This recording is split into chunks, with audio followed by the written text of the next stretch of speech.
मुझको ख्वालो मुसाफिर न समझो, मुझको ख्वालो मुसाफिर न समझो, मैं आया नहीं हूँ बुलाया गया हूँ कि मेहमान बना कर सताया गया हूँ, कि मेहमान बना कर सताया गया हूँ, मैं रोया नहीं हूँ रुलाया गया हूँ। उधर जान की से मेजबानी, उधर जान की से मेजबानी, 72 प्यासों की बंद पानी, मुकद्दर में हो हौज़ कौसर को पीना,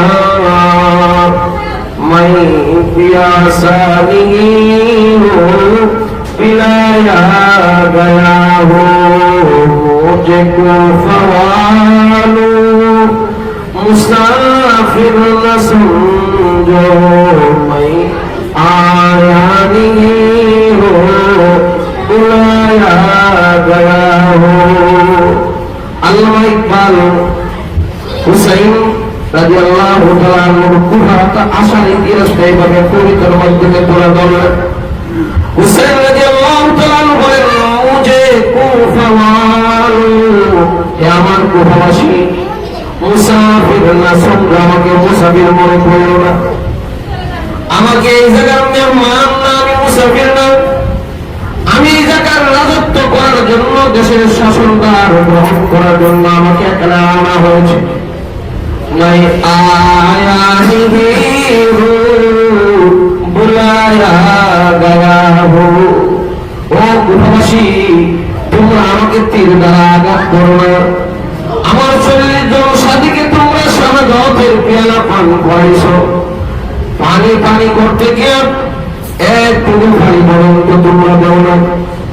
ফোরাত নদীতে পানি পান করার জন্য হুসেন যখন গেলেন, কিতাবে লেখেন তখন তিনি পানি পান করলেন না। আল্লাহু আকবার, বড় হৃদয় বিদারক ঘটনা এই কারবালার ইতিহাসে ঘটলো না। এই যে ঘটনা ঘটবে হাদিসের মধ্যে আসে, আল্লাহ নবী হযরতে আয়েশা মতান্তরে উম্মে সালমাকে নিয়ে ঘরের মধ্যে বসে রইলেন আর বললেন, এমন সময় হযরত মিকাইল আলাইহিস সালাম আসলেন। উনি সাধারণত আসে না, মিকাইলের কাজ হলো বৃষ্টি বর্ষণ করা, রিজিকের ব্যবস্থা করার দায়িত্ব। ওই মিকাইল আলাইহিস সালাম আল্লাহর নবীজির কাছে আসলেন, এসে বললেন, ওগো নবীজি, এমন সময় মিকাইল আর মুহাম্মদ সাল্লাল্লাহু আলাইহি ওয়াসাল্লাম যখন কথাবার্তা বলে, এমন সময় হযরত হুসাইন রাদিয়াল্লাহু তাআলা রাসূলের গার মুবারক উঠে গেলেন। ছেলে সন্তান, মেয়ে সন্তান, ছোট মানুষ গাড়ে উঠে কোলে উঠে উঠে হুসাইন রাদিয়াল্লাহু তাআলা আল্লাহর নবীজির আদরের নাতি ছিলেন। হুসাইন রাদিয়াল্লাহু তাআলা যখন নবীজির কোলে উঠলেন, নবীজি তাকে আদর করলেন, মহব্বত করলেন। আল্লাহর নবী বলেন, হযরত মিকাইল আলাইহিস সালাম বলেন, ওগো নবীজি, আপনি কি তাকে মহব্বত করেন? আল্লাহ নবী বলেন, হ্যাঁ অবশ্যই মহব্বত করে, আমার কলিজার টুকরা। হযরত মিকাইল আলাইহিস সালাম বলেন, আপনি যেমন তাকে মহব্বত করেন, আসমানের প্রতিটা ফেরেশতা তাকে ভালোবাসে।